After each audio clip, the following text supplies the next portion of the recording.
Hi everybody, welcome to today's class. It's a little different because I am using Zoom Direct and not Facebook Live because of the difficulties we had last week in relation to the connection on Facebook Live. So hopefully this will solve the problem and the connection on Zoom will be a lot better.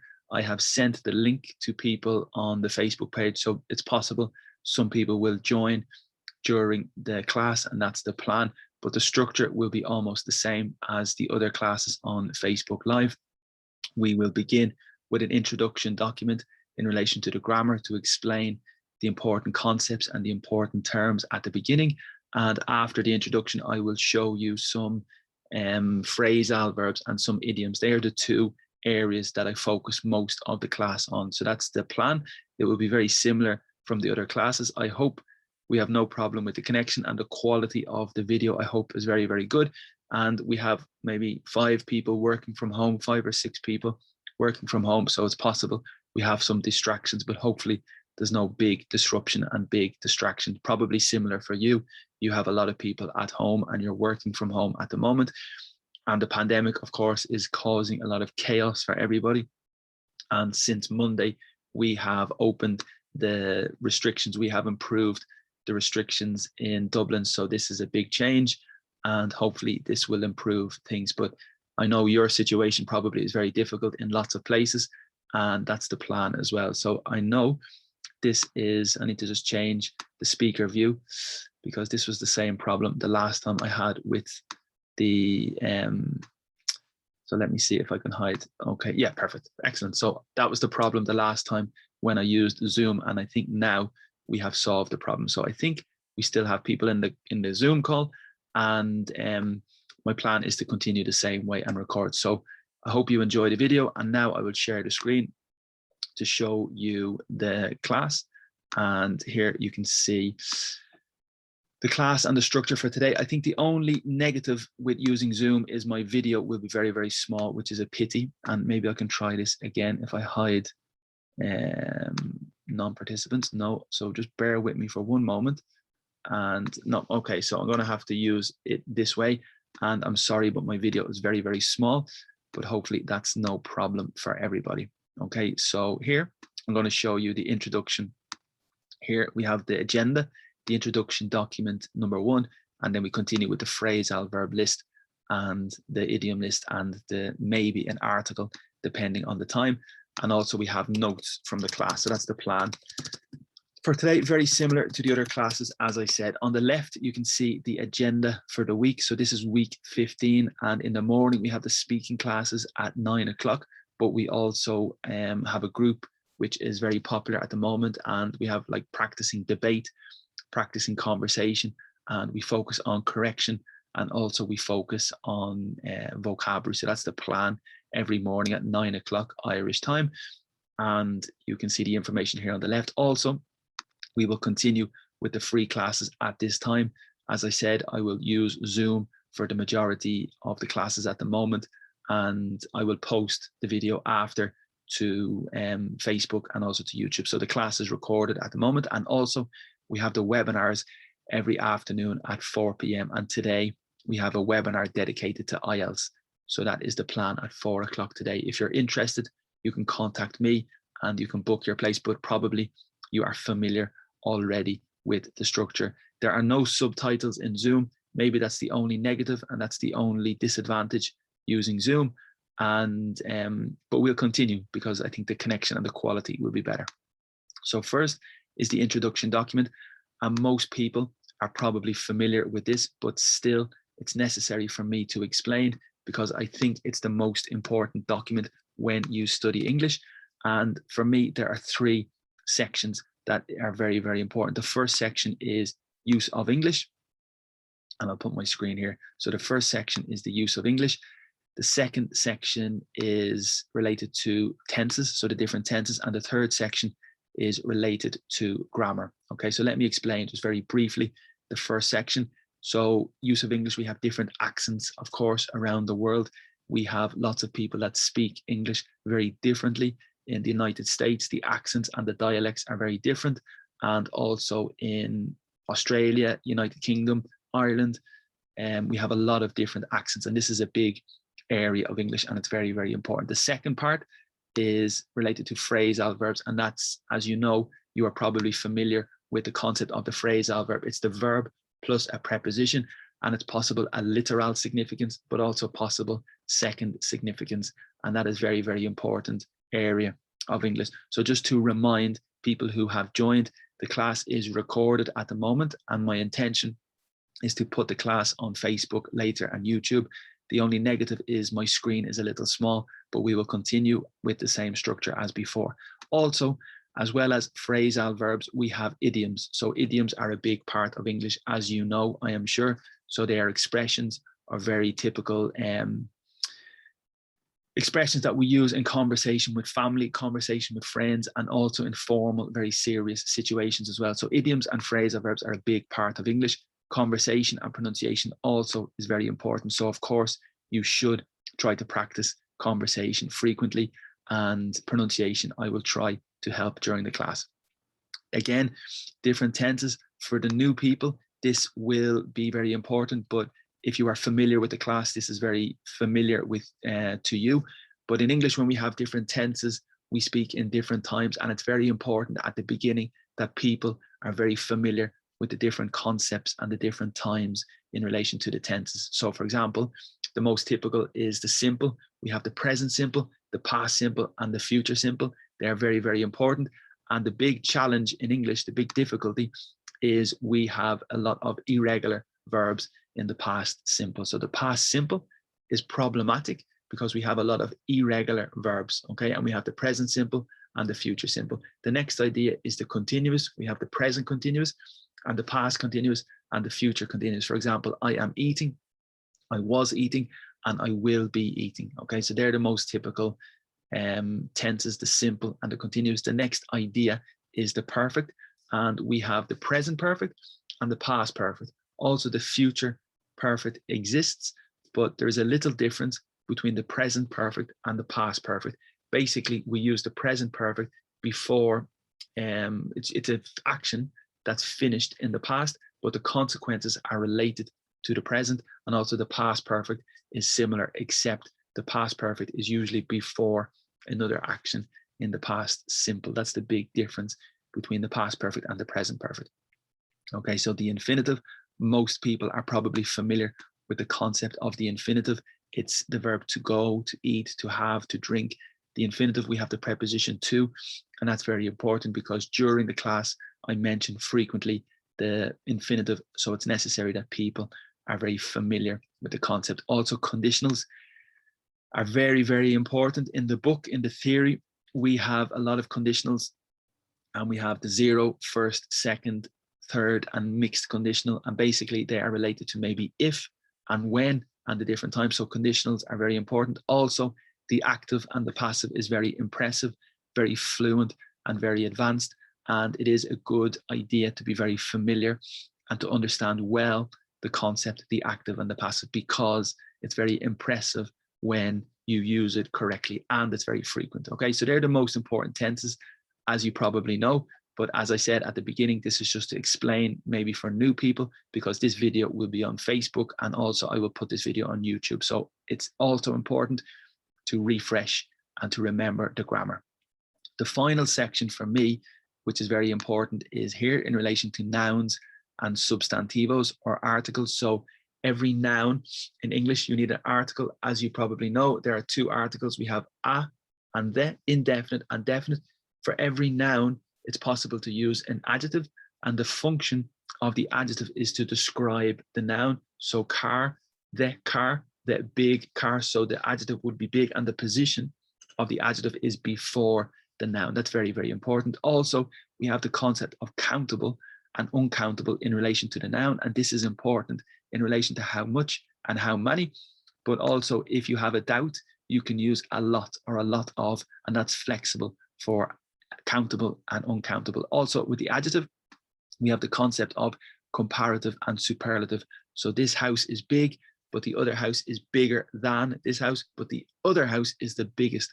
So that idea of the comparative and the superlative is important. Also, the adverb, the function of the adverb is to describe the verb. So drink, eat, go, and then the adverb will be quickly, slowly, happily, rapidly. So the position of the adverb is usually after the verb, and the adverb normally ends in ly, but we have a lot of other adverbs in relation to time. So that is important as well to remember. Modal verbs. I am sure you're probably familiar with this structure. So the modal verb are very particular to English, and they are used in particular situations. For example, can, could, may, might, shall, should, ought to, and must are the most common modal verbs. They are very important and they are very frequent. So it's necessary that you are very familiar and you recognize the modal verbs in English. Also, prepositions. So we have maybe 150 prepositions that are very important in relation to direction, in relation to position, and in relation to movement. So prepositions are very small words, but they are very, very important as well in relation to understanding the significance of a sentence. Also, in phrasal verbs, we use idioms and we use prepositions in phrasal verbs frequently. So there's a big importance in relation to prepositions. So for me, prepositions, phrasal verbs, idioms are maybe super helpful and super important. The next section is basically the difference between my hat, your hat, or the hat is mine, the hat is yours, the hat is his, the hat is hers, especially in masculine and feminine. You need to be very, very clear. And there are 3 different categories. The final category is give the hat to me, give the hat to you, give the hat to him, and give the hat to her. So you need to be very clear. Also, the difference between this, that, these, and those, the difference between another, other, the other, and the others is very important. Questions, how to form the question. The area of suffixes and prefixes is key, and during the class I mentioned frequently. Also, conjunctions or linkers are a big part of English, and it's very impressive when you use conjunctions and linkers correctly. This morning in the speaking class, we had a debate, we had a group discussion, and it was very obvious that the necessity to use linkers was very important, and also to connect with your partner. So they are a big part of English. And specific vocabulary, if you want to improve your vocabulary, some people usually want to learn more vocabulary, and the best way to learn more vocabulary is to read. You need to read a lot. You need to read books, magazines, newspapers, and this will increase and improve your vocabulary. Also, that's the best part to improve your vocabulary, but also listening, speaking, reading grammar, and writing. They're the 5 areas that are very important in English, and that's it. Exam preparation is important, and the Cambridge exams are also very popular and very important. And we have the Cambridge first certificate, the advanced certificate, and the proficiency, but also the IELTS exam is popular. And today at 3 o'clock, there's a webinar similar to this that we will use dedicated to the IELTS exam. That's the plan for today. Okay, and that's the introduction. So now we will continue with the phrasal verb list, and just to check the message, perfect, thank you, good morning, because I wanted to check that everybody can hear me and everybody can understand, and I think that's good. So just to remind you that this is recorded, this class, and the plan is to upload this class to Facebook and to YouTube. The problem with my picture is very small. I don't know how to make it bigger, which is the big problem, but no problem. So we have to survive with a small picture.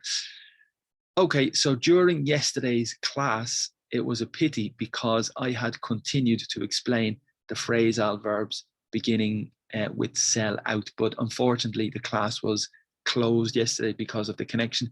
So today we will begin with the phrasal verb to sell out, okay, because the last phrasal verb we explained was to see through.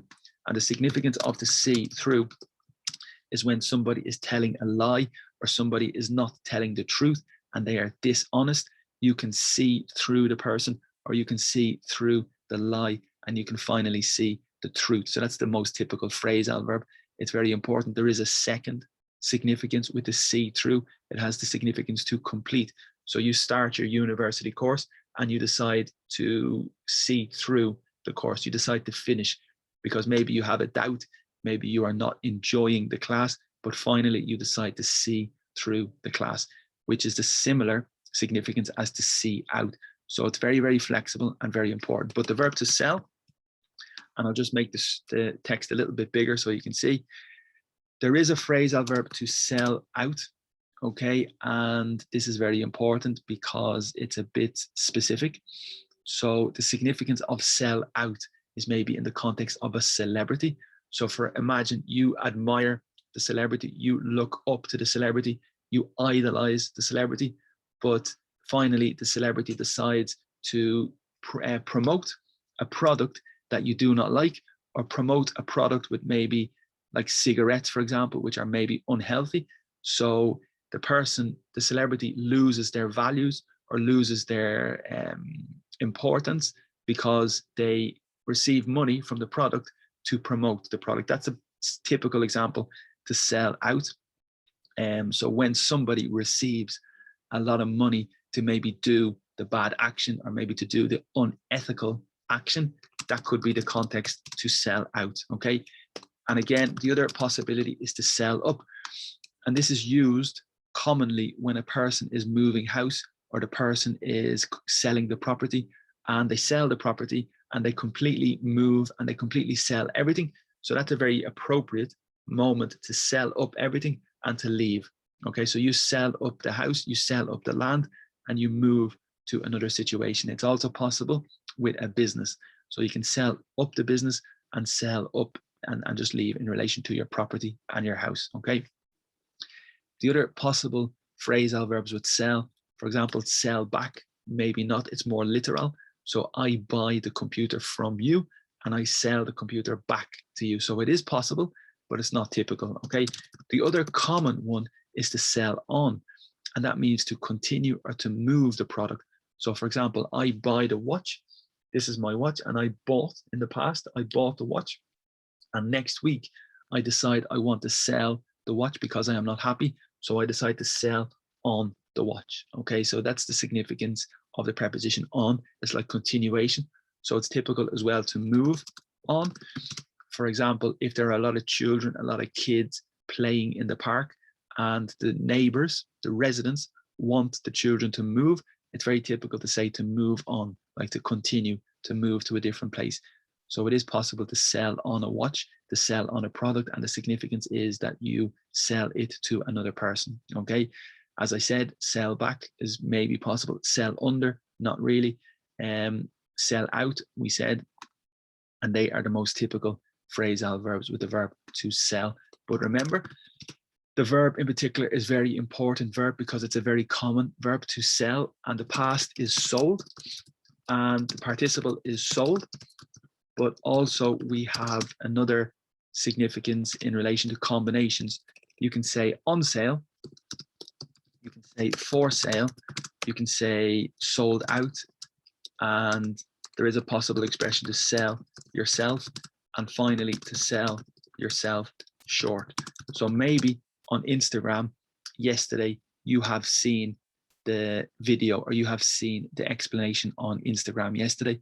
I mentioned these expressions, and the first one is on sale, and this is typical for any product in any shop. So you go to the shop and something is on sale. The significance is it is available, or maybe even a discount. So if something is on sale, it's like an offer. It could be a discount, it could be a bargain, and they're typical vocabulary that we use in relation to on sale. For sale is more typical with property. So the house is for sale, the apartment is for sale. So this is very important, and it's a big part of English. So it's typical for a property or for a house or a flat or an apartment.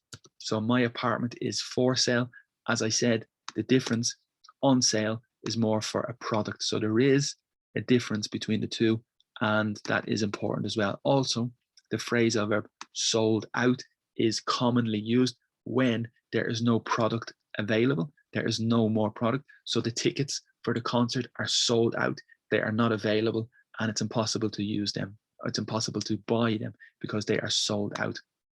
It's similar, maybe in the spelling and the significance of sell out, which is maybe you receive money. So there is a difference between the two. And also very typical is to sell yourself, which is this is very famous in a job interview. You go to the job interview and you say, oh, I am the best person. I will be fantastic for your job. I will be super. I will bring a lot of business. So you sell yourself. And similarly, it's possible to sell yourself short, which is maybe the opposite. So maybe you are super, maybe you are fantastic, but in the interview, you are probably shy and you say, I'm okay, I'm not great. So that's possible to sell yourself short. They're typical expressions, and they probably are the most typical expressions in relation to the verb to sell. Also, in relation to the family, a sale is the noun. So when you go to the shop, you are looking for a sale.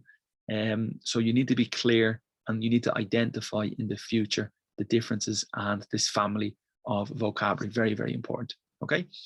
And that's the most typical expressions with the verb to sell. Now we move incredibly to the verb to set. Okay. And this is very, very important because there is a verb in English to set and it's very, very flexible. It's maybe one of the most common verbs in English. In the dictionary, there is a list in the dictionary of the most frequent words and the most common words, and set, I think, is maybe number 4. There is another verb to get, which is also extremely common and extremely frequent. So these words and these verbs are very, very important. So the typical examples with the set is maybe set the table, which is like prepare. So if you set the table, significance is you prepare the table. The other possibility is to set your target, set your objective, set your goal. Okay, so very, very good vocabulary, very important. And the significance is maybe to put. So at the start of the year, you set your goal, you set your objective, you set your target. It's like to fix or to put. Okay, so very, very important. As I said, here it's to prepare, to set the table, to ready. And here it's maybe to fix or to put. Very important also with your alarm before you go to bed. Well, before I sleep, the last thing I do is I set my alarm, and the significance is maybe to fix or to put my alarm as well. So we have a lot of possibilities with the verb to set. This is before we even start talking about the phrasal verbs. So now I will explain some of the possible combinations of prepositions with the verb to set. And the most famous for me is to set up. And this is very typical, similar to establish or to create. So if you create a company, if you create a business for the first time, you set up a company, you set up a business, and that means to start or to establish. Okay, so, and it's very typical, as I said, for a business or for a company. So set up the business, set up the company. The second possibility and the context is a meeting. So you want to organize a meeting, you want to arrange a meeting. So we say to organize or to arrange, and the significance is very logical and very clear, but we say to organize a meeting or to arrange a meeting, we set up a meeting. Okay, so imagine tomorrow you want to speak with your friend, you want to meet with your friend, so you decide to set up a meeting, and that's very, very typical as well. There is a negative situation. To set a person up could be possible, it could be positive, and it could be negative. Okay, so there's 2 situations. The first situation is maybe romantic. Okay, and I'll tell you this situation, as I said, it's like romantic or a date. So for example, your friend thinks you are great, so your friend decides to introduce you to another friend. So your friend sets you up, like organize, like arrange, same context as the meeting, but in a romantic or a date situation. So the person sets you up with their friend. Very, very important in a positive romantic sense. The second significance is unfortunately a little more negative and a little worse. Okay, so to set someone up could be negative in relation to a crime. So imagine the person commits the crime and the person decides to leave or to put the evidence with another person, and the other person does not know. So for example, the other person's bag, and the criminal puts the evidence in the other person's bag without this person knowing. So that's a perfect example that the criminal set this person up, because the police arrive, they find the evidence in the bag, and they take this person. So that's a perfect example to set a person up. It's like to trick or to cheat. Very, very typical in movies, very typical in series, very typical in social situations. Very, very good example of to set a person up. Also, there is a third a third possibility in sport. And I'll give you an example because I know we have some people watching from Brazil, and Brazilian footballers are very famous. So imagine in the past, you had Ronaldo and you had Rivaldo. Okay, so Rivaldo has the football. He does a lot of work. He creates a lot of opportunities. And Rivaldo sets Ronaldo up for a goal. So Rivaldo does the work. Rivaldo does the hard work and crosses the ball. And Ronaldo just has to finish one touch. So Rivaldo does the hard work, and it's very easy for Ronaldo. So that's a perfect example that Rivaldo set the goal up for Ronaldo. Just a simple example, but it's very typical in that context as well for sport. Okay, the third context. Excuse me. And that's typical. Okay, so it's flexible. There is another phrasal verb, to set back. Okay, and the significance is to delay. So typical in a construction project, you go to the construction project and the plan for the construction project is to finish in May. And today is January. So the plan is to finish the construction in May, but you receive a delay, you receive a setback. So a setback, substantivo, is a delay. Okay, so the weather or the problem with the money set the project back. Okay, and again, it's literal and similar, like put the project back or fix the project back. Okay, and as I said, a setback is a delay. This is very typical in medical situations, also for injury. If you are rehabilitating, if you are recovering from an injury and you receive maybe a bad moment, and this bad moment puts your progress back, it's very typical, a setback. So it's very common in lots of situations for business, for personal, to have a setback is to have a problem or to have a delay or to receive a big impact that will delay your progress. Okay, so it's very, very common to set back. Set up, set down is typical. Excuse me, clear my throat. Set down is very typical in the airport. So the context that's very typical here is when the airport, when you bring your friend, you accompany your friend to the airport to see them off. That's another phrasal verb from last week. To see somebody off is to say goodbye. And when you accompany the person to the airport, you are driving, but it's not possible to park because the airport is very busy. So you can only leave the person. You can stop for maybe 20 seconds, leave the person and continue. So this area is the place where you set down, and the significance is you stop for a few minutes. So a set down area is this specific area that you can only stop for maybe a few minutes before you have to continue. Okay, so a set down area is typical in the airport, and they are very, very typical. And as I said, to see somebody off is to say goodbye or to accompany somebody to the airport. Okay, so that's set up again, set back, set down, set out. Okay, and to set off are very possible. Set out, to set off. And number one, to set out is possible with your objectives. If you have your objective, you have your idea, you have your plan, and you want to show your idea, you want to show your plan to other people, it's like poner, like you put out your idea, you set out your objective, you set out your plan. So the significance is to show other people. Okay, so to set out your plans, your objectives, and the significance is maybe to show other people. Very, very typical in business, very typical in lots of situations. We speak very quickly, and this phrasal verb is possible that we speak very quickly and you maybe do not catch the significance. This is the importance of phrasal verbs. Okay, the other possibility is to start. So if you set out at 8 o'clock, the significance is you start your journey, because the opposite is in. You are probably in your house and you set out at 8 o'clock. That's very, very typical, to start your journey. Okay, and very famous, very important. Similarly, the next expression is practically the same, to set off at 9 o'clock. And the significance is you start your journey at 9 o'clock. So that's very, very typical. That's almost the same, to set out, but you set off because you are standing with no movement at the beginning and you go off. And it's really to move off, and to set off is the same as to start your journey. So to set out and to set off are extremely typical. The second possibility in relation to set off is for an alarm.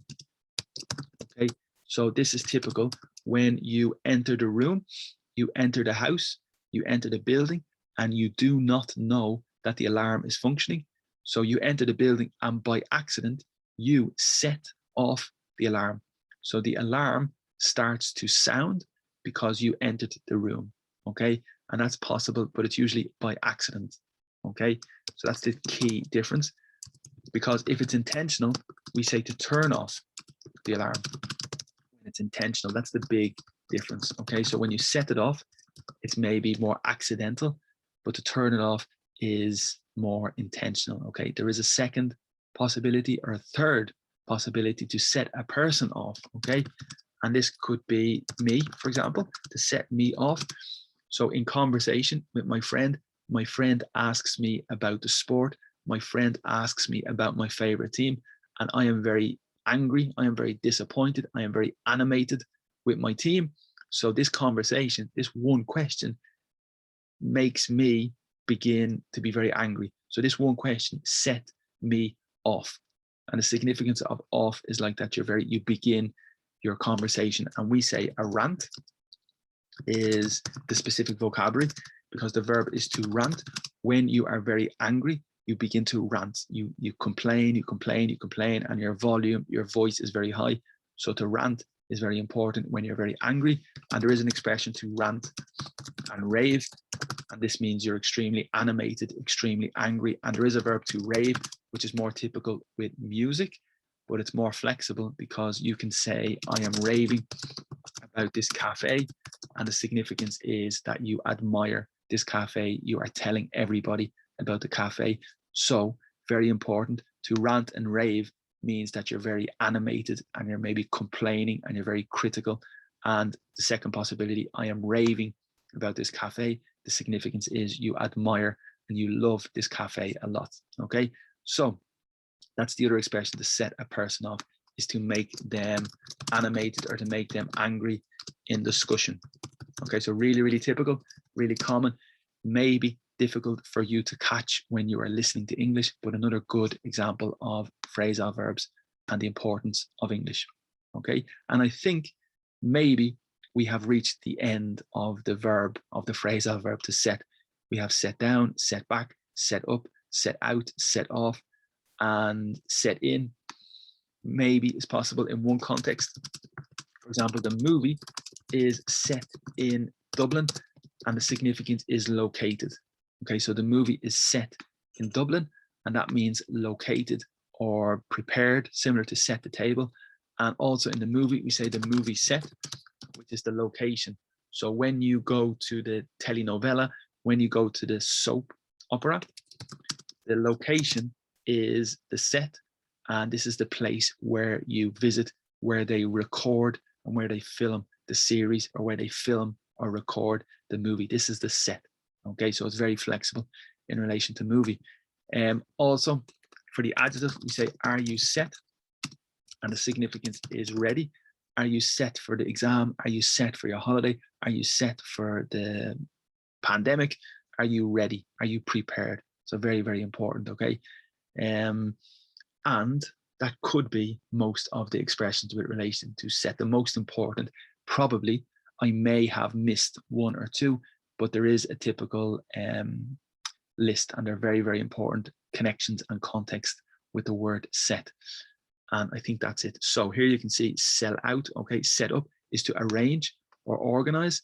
And as I said here, set up is to arrange, which is very advanced. Most people understand organize, but the verb to arrange is the same. Also, we have the noun, which is an arrangement. And maybe for a party or for a meeting, what is the arrangements? What are the arrangements for the holiday? What are the arrangements for the meeting? The wedding, what are the arrangements? And like, what are the details? Okay, so very good vocabulary. And as I said, falsely incriminate, related to criminal situations, falsely, so it's not true. So very formal expression. To set a person up is when you do the bad action for somebody else, okay? Maybe they don't have all And as I said, set up is another example to organize or to arrange a meeting. Okay, good. But here we have more in this explanation, I think. Now, as I said, get is very typical as well, but not for today. So maybe in the future, or maybe in this list already, we have seen get, but it's also very, very frequent. Now, there is another word, settle, which is very important. It is a verb to settle, and it's very typical in a few contexts. So maybe the real significance is like to calm. So imagine you have, there's lots and lots of context for food, for water, for argument. So let me try to explain the best example. Typical for children. When the children are very animated, the children are very hyper, the children are very angry, and the teacher is disappointed. The teacher wants to control the class. So the teacher says, please children, settle down. Okay, so to settle down means to be calm and to be relaxed. So to settle down can mean to be calm and to be no animation. Okay, so to be calm, very, very typical. The second context with the settle down is when you move. So a lot of people today are moving for vacation. They are moving for accommodation. They are constantly changing location. And it's typical when you are young, you move to different places, you have fun, you travel. But when you are a certain age, the stereotype is that you settle down. You decide to stay in the one location. And it's the same context to be calm, to be relaxed. So for example, you lived in Ireland, you lived in Europe, but then finally you settle down in Italy. So you maybe have a permanent job, maybe have permanent friends or family. So to settle down is maybe to establish yourself in one location or even with one job. Okay.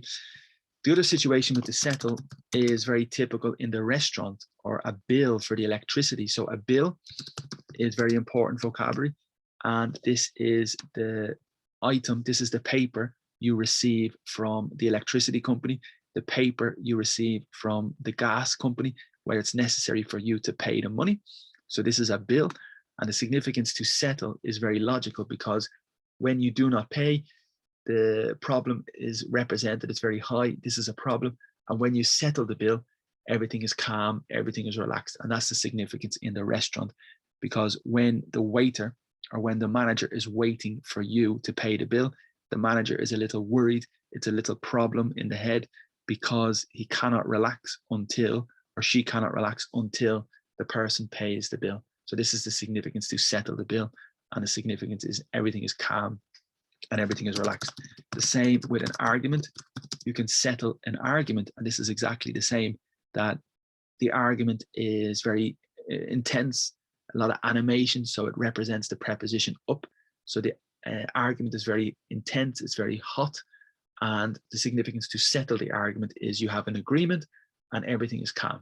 So that's possible as well, to settle an argument, to settle a bill. And I think they are the most typical situations. You can say for your stomach, my stomach needs to settle. And this is the significance that you need your stomach to be calm, because after the dinner, the food was very spicy, the food was very hot, and now you need time to relax, you need time to digest, and you need time for your stomach to settle. Okay, and very, very typical. There is another situation. We say don't settle for anything less. So with your expectations, you have high expectations and you want to reach for the top, you want to reach for the best position, but finally maybe you accept this position. So you settle because you agree and you are calm. You settle for this level, you settle for this job, you settle for this position. Okay, so really, really typical. And again, a lot of contexts, a lot of very important uses, and maybe there is one or two more, but at the moment they are the most common that I can think from the top of my head. And that's an expression as well, from the top of my head. That means basically that you don't think a lot about it, but they're the most typical from the top of my head. And here there is to settle on, as I said, to make a decision after a period of time. So you have a selection, you make a decision, so you need to think for a long time, and finally you're happy, you agree, and you're calm and you settle on this choice. The preposition on, because it's a topic or a product. Settle up is, as I said, to settle a bill, which could be the same to settle up a bill, because it's necessary you accumulate the money and you pay. So there is a connection with the preposition, I suppose, to settle up. And they have two possibilities here. Show. Okay, so probably we have a lot of phrasal verbs in relation to show, but I think that's probably sufficient for today, just in relation to the phrasal verbs. I can close the phrasal verb list, and now I will move to the idioms. And I think hopefully the connection is still okay. As I said, feel free to disconnect, or feel free to come now or watch later, because I will put this video later on YouTube and Facebook, so you can watch again, so there's no problem. But now I want to continue with a few phrases, or with a few idioms and expressions that are very, very typical in English. So here, the last time we finished this list, we said sweet tooth.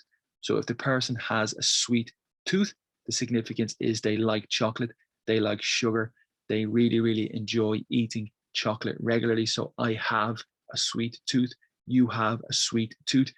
Also, we need to be clear that a tooth is singular and plural is teeth. Okay, it's unusual to say plural sweet teeth. It's very strange, it's very peculiar, but in English, normally it's singular. I have a sweet tooth, or you have a sweet tooth. And that means that you enjoy chocolate, but it's not really typical in the plural, which is curious. So a sweet tooth is very, very important. Also, we have another expression, to sink your teeth into.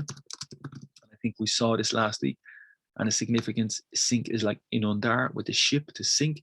But if you sink your teeth into something, that means you really enjoy it, but it's a metaphor when you start a new project or you start a new job and you're very enthusiastic, you sink your teeth into it. You really go into the job enthusiastically, okay?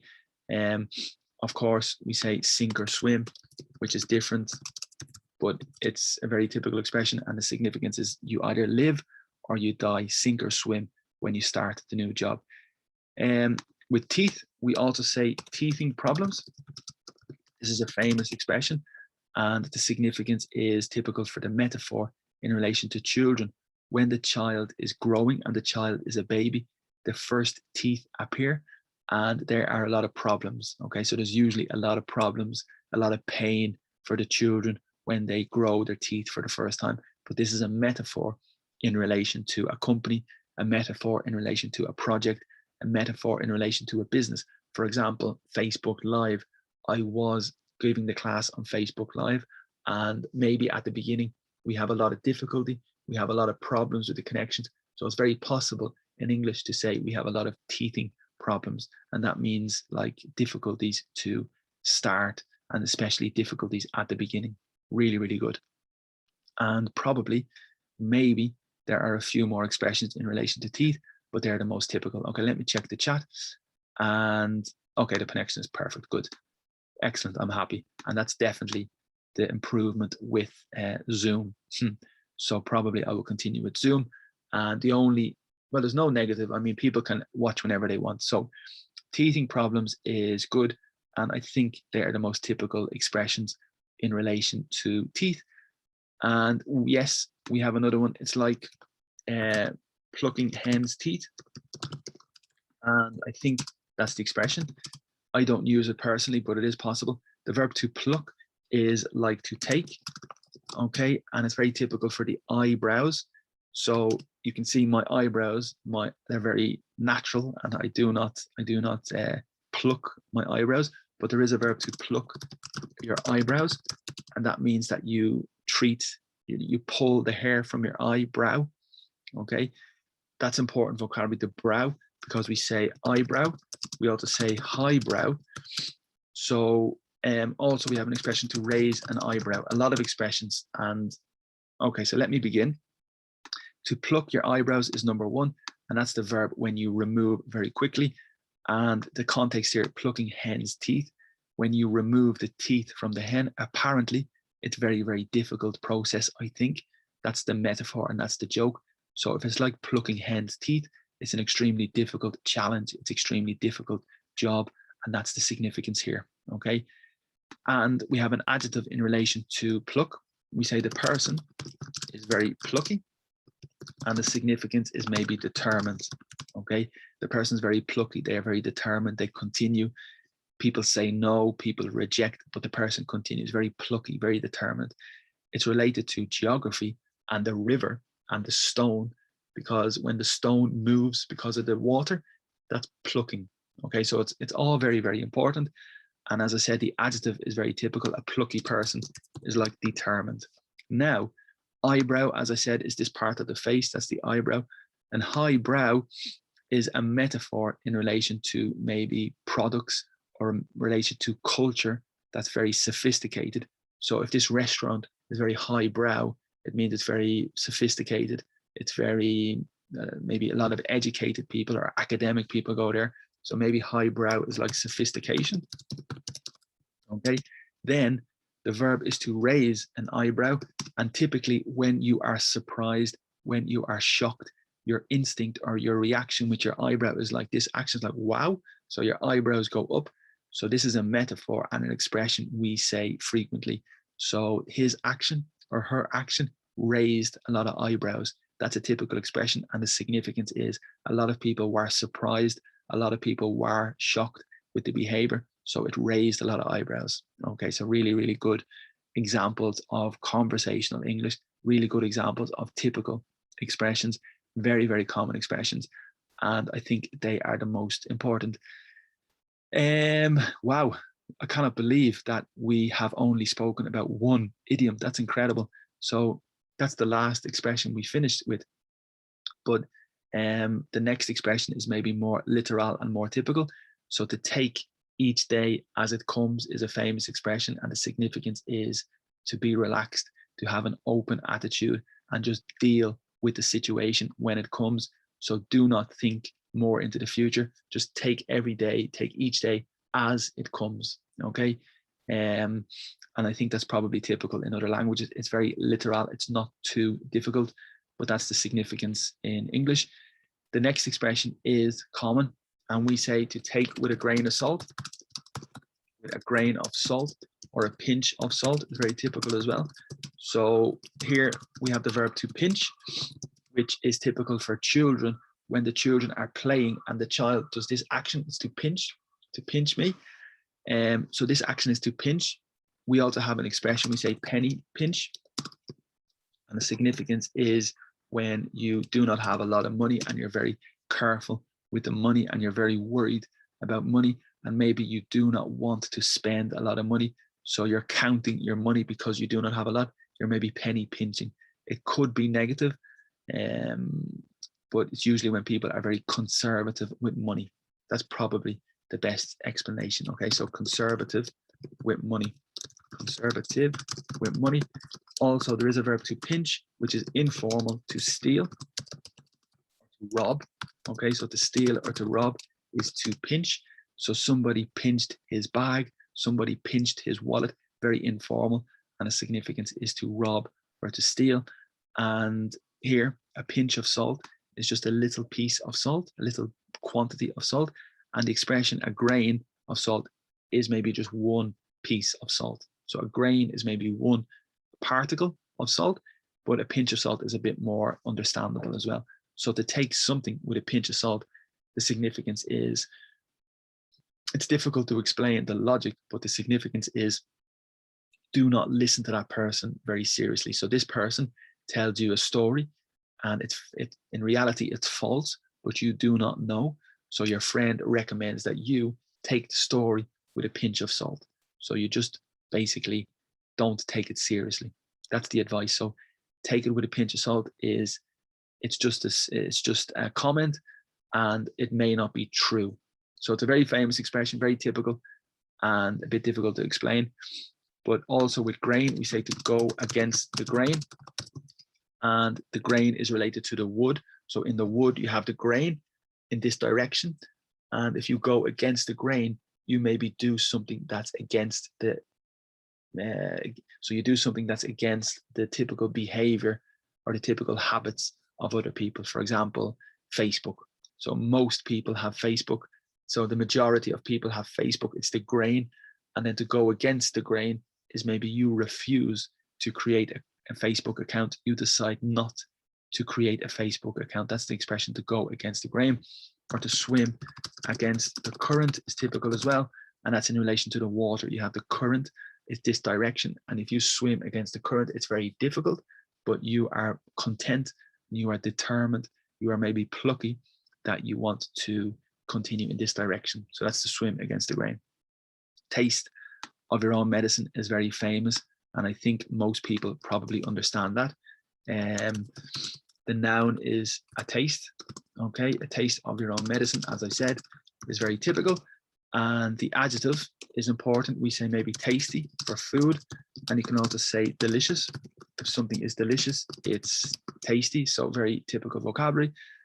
And also for music or clothes, you have a particular taste of clothes, you have a particular taste in music, so that's very typical as well. A taste in music, taste in clothes, and they're very, very typical as well. Okay, so a taste of your own medicine, to explain, is typically when you behave in a certain way, your attitude with other people is a certain attitude, maybe it's negative, and then finally another person treats you in the same way, and it could be negative. So the taste of your own medicine is perfect in that situation. Okay, the other expression here is very good. So to say a pet, which of course is very typical. I think mascot in Espanol, in the house you have a pet, like the dog, like the cat, that's a pet. But the expression in English is in relation to a teacher's pet. That means when the student is maybe the favorite of the teacher, but not necessarily the favorite of the teacher, but the student wants to be the favorite. So the student does everything possible to be the favorite of the teacher. And that's the typical expression we say in English, teacher's pet. Okay, so that's famous. And the expression, the translation here is the teacher's favorite student, maybe, but not necessarily, because the teacher could prefer the other person. But it's the typical attitude from the student who wants to be the favorite of the teacher. Okay, so that's the teacher's pet. I think they are the most typical, or that is the most typical expression. Probably in other languages you have different expressions, but in English that's the typical context for that person and for that situation. We have a few more vulgar expressions, but I think that's sufficient for today. I think because I'm trying to think, because we have a few more possible expressions as well. The next expression is the big time. And this is related to celebrity and related to fame. So if you are working on YouTube, so you want to be a celebrity on YouTube, and normally you have maybe 10 people watching, 5 people watching, 1 person watching, so it's very small, but you aim, your objective is to hit, como golpear, to hit the big time. And the significance is you want to reach, or you want to be successful. Okay, so to hit the big time is the famous expression, and that means that you want to achieve, your objective is to be very, very famous. Okay, and maybe in sport it's common, so you start with a team that's very unknown, a team that's very low, and you play and you play, and then next month the big team contract you, and you are in the big time, or you are hit the big time. Okay, you are in the big time. Good. So I think that is the most typical vocabulary, and they are good idioms. And also previously we had a lot of phrasal verbs, so I think that's a very good quantity of vocabulary. I think they are a lot of good expressions in this list. You can see here, I will put the vocabulary at the bottom of the page on Facebook. So after this class, I will put the material on the Facebook page, and you can see everything. And that is the plan. And I will also put the link for some material. So that's the plan at the end of the class, to put it on Facebook. I think Zoom works okay. I'm just a little doubtful with my picture. I would like to make it a bit bigger to communicate a bit better, but maybe I can solve this problem in the future. Remember, social media, if you want to connect on social media, you are welcome to join on Instagram. You are welcome to join on Twitter. You're welcome to join on YouTube. Also in the mornings, we have the classes, of course, at 9 o'clock. They are just temporary really at the moment. They're just a little idea to practice speaking a little in the morning. and it's good practice if you want. But of course, depending on the time and your location, it may not be possible. But in the future, maybe we will do more of this. And my plan is to continue with the free classes at this time and to post the material on Facebook that hopefully people can follow. And also specific webinars will be the plan. So today at 4 o'clock, we have a specific class with a group that is open for anybody in relation to the IELTS exam at 4 o'clock. So that's today at 4. And as you know, we have other classes and other webinars available as well. So that's the plan for the week. And also finally, everything is free. So, well, these classes are free. You can see all the information here for people that are watching recorded. If you want to support me, if you want to make a small donation to support me, there are 3 possibilities. The first possibility is with the bank transfer directly. You can see the IBAN and the BIC of maybe a small quantity of maybe €1 or £1, or it depends on your location. But that's a possibility if you want to support me. It would help me, of course. The second possibility is with Revolut, and the contact details are all that you need. And finally, in Spain, the application Bizum is very popular as well, and people can make the small donation there. Thank you to everybody who has supported me already, and I think it has helped me a lot, and it's very generous, so thank you so much. And I think that is all the material for today. So thank you everybody for watching the class. As I said, it's recorded, and hopefully I can put the material on YouTube and on Facebook. And I just want to check the comments here. Okay, so the connection seems good. You are all very welcome, and thank you for your class or for your comments. You're very good. I appreciate it, and thank you for attending. I know the change sometimes to Zoom is a bit of a change, of course, but thank you for connecting, and I appreciate it. And hopefully people watching the video live or people watching recorded will enjoy the class as well and the material, and the plan is to continue in a similar way. So thank you all very much. Enjoy the rest of your weekend, and hopefully talk to you all soon. Thank you, and bye-bye.